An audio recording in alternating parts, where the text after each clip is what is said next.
Welcome, everyone. Today, we're letting veterans know about an Office of the Inspector General report that could have a major impact on recent veterans' disability claims for knee and hip replacements and resurfacings. A recent report from the OIG found that VA has not been following its rating schedule for certain conditions, making an already frustrating process even worse. If you're new here, Chisholm, Kilpatrick is the largest veterans law firm in the United States. We help veterans appeal denials of disability benefits.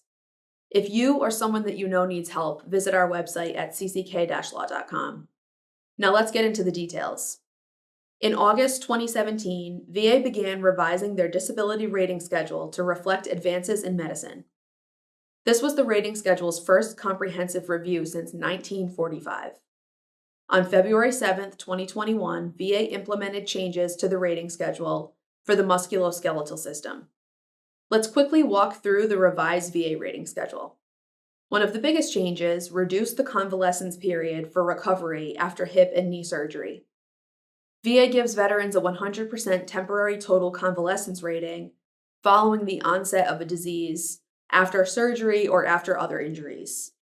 VA changed this period from 12 months to just 4 months at the 100% rate.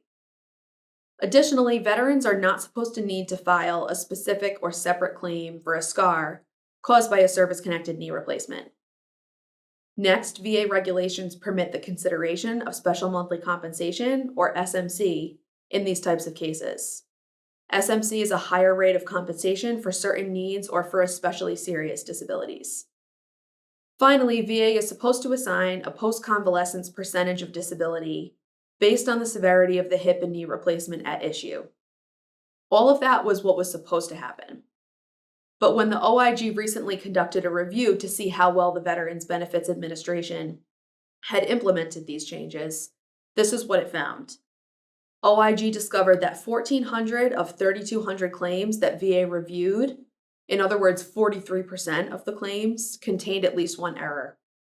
The errors were across the board: an incorrect number of months for convalescence periods, inaccurate SMC benefits, scars not being addressed, and incorrect post-convalescence evaluations. So what went wrong? First, the OIG concluded that VBA did not have an adequate review process to monitor the accuracy of claims decisions. The OIG team also determined that VBA didn't properly train its staff on the rating schedule changes. Nearly 75% of VBA staff had to be retrained on the musculoskeletal system updates because they did not achieve a passing score on the initial training. In light of these findings, the OIG made several recommendations. Most of the OIG's recommendations dealt with staff training. OIG also recommended that VBA conduct a review of all hip and knee replacement claims filed between February 7, 2021 and August 31, 2022. VBA is supposed to take appropriate actions to correct convalescence periods and ensure monetary benefits to veterans are accurate. VBA concurred with all of the OIG's recommendations and has started implementing them. And so, what are the big takeaways here if you're a disabled veteran? If you filed a claim for knee or hip surgery from February 7, 2021 through August 31, 2022, your claim might be re-examined.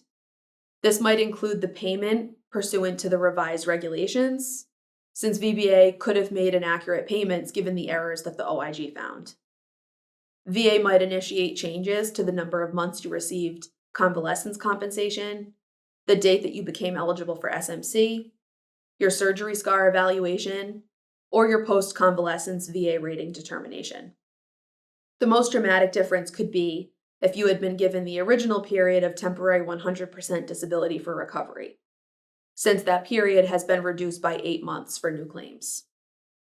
If you feel you've been compensated incorrectly for a service-connected disability, feel free to contact us at cck-law.com. Whether you need assistance with a board appeal or are looking to appeal a board decision at the U.S. Court of Appeals for Veterans Claims, the team at CCK may be able to help. Contact us today for a complimentary consultation, and don't forget to like and subscribe to our channel for more future updates. Thank you all for joining us today.